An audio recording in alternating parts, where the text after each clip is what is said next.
Hey guys, आज हम Nifty 50 को एनालाइज करेंगे। आज देखते हैं निफ्टी स्पॉट प्राइस 24,056 0.14%। आरएसआई है 57.0 जो कि न्यूट्रल है। इंडिया विक्स है 13.05 जो कि बहुत लो है। तो आज हम बात करेंगे निफ्टी 50 के बारे में। आज थोड़ा ग्रीन जरूर है मार्केट, लेकिन अगर पूरे साल का चार्ट देखें तो ये जो लगभग 4.7% डाउन है।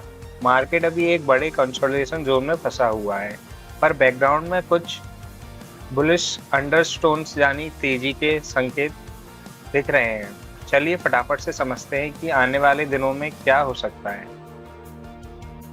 तो चलिए सबसे पहले बात करते हैं ट्रेंड की। शॉर्ट टर्म में मार्केट काफ़ी स्ट्रांग है क्योंकि ये अपने 20 और 50 डे एसएमए के ऊपर ट्रेड कर रहा है, लेकिन एक बड़ा हर्डल ऊपर बैठा है, वो है 200 डे एसएमए 24,886। यानी हम सिंपल वर्ड में कहें तो शॉर्ट टर्म ट्रेंड तो बुलिश है, पर लॉन्ग टर्म में भी अभी बड़े बड़े हर्डल्स बाकी रहे।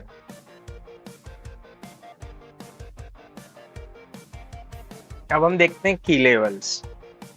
अब अगर आपको ट्रेडिंग करनी है तो इन लेवल्स को ध्यान से नोट कर लीजिए। रेजिस्टेंस 24,104 और 24,145। अगर 24,104 से लेकर 24,145 तक है, अगर निफ्टी 24,145 के ऊपर निकलता है तो अगला टारगेट सीधा 24,268 का खुलेगा।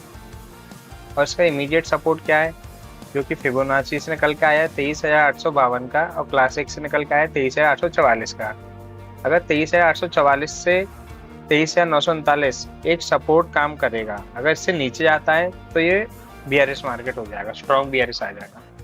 अब आप पूछेंगे क्लासिक पिवोट क्या होता है, तो क्लासिक पिवोट सबसे ज़्यादा यूज होने वाला ट्रेडिशनल मेथड है। ये पिछले ट्रेडिंग सेशन में हाई लो और क्लोज प्राइस का सिंपल एवरेज होता है, जैसे कि high plus low plus close divide by 3। अब ये काम कैसे करता है, अगर मार्केट इस क्लासिक पिवोट लेवल के ऊपर ट्रेड कर रहा है तो उसे बुलिश माना जाता है। अगर इसके नीचे कर रहा है तो उसको बियरिश मानते हैं।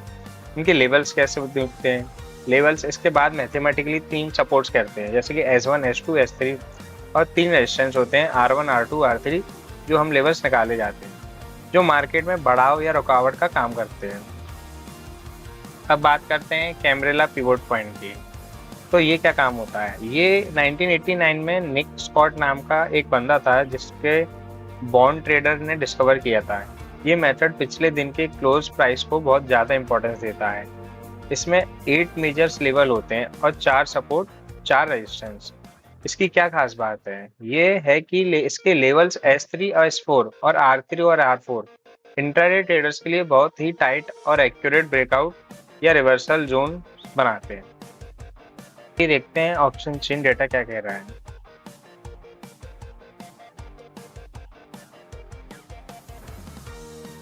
पीसीआर पुट कॉल रेशियो 1.02 पर है, जो कि हल्का सा बुलिश बाइस दिखाता है, लेकिन मैक्स पेन 24,050 पर है, जिसका मतलब है कि एक्सपायरी थोड़ी रेंज बाउंड रह सकती है।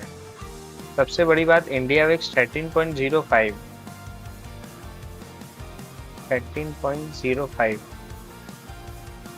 पर है। वॉलेटिलिटी काफ़ी लो है, और जब वॉलेटिलिटी लो होती है तो डायरेक्ट ऑप्शंस बाय करना महंगा पड़ता है क्योंकि प्रीमियम जल्दी मेल्ट होने लगते हैं।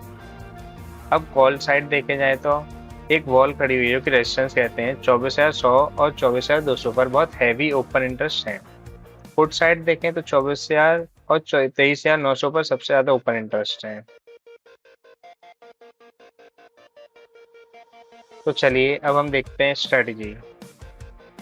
तो इस सिनेरियो में बेस्ट ट्रेडिंग स्ट्रेटजी क्या होगी, क्योंकि मार्केट रेंज बाउंड लग रहा है और VIX है जो कि लो है, इसलिए प्लेन कॉल लेना या प्लेन पुट बाय करने के बजाय हम रेंज बाउंड स्ट्रेटजी को यूज़ कर सकते हैं, जैसे कि आयरन कंडोर। ये 23,850 से 24,100 के रेंज में सबसे ज़्यादा अट्रैक्टिव लग रहा है। और अगर आपको कोई डायरेक्शनल ट्रेड लेना है तो डेटा के मुताबिक बियर पुट स्प्रेड का risk reward ratio bull call spread से कहीं ज़्यादा बेहतर है।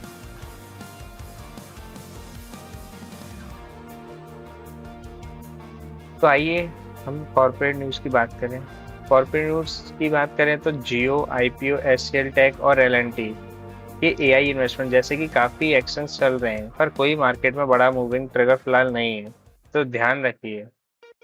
24,145 के ऊपर का ब्रेकआउट या 23,844 का नीचे का ब्रेकआउट ब्रेकडाउन का वेट करना है हमको।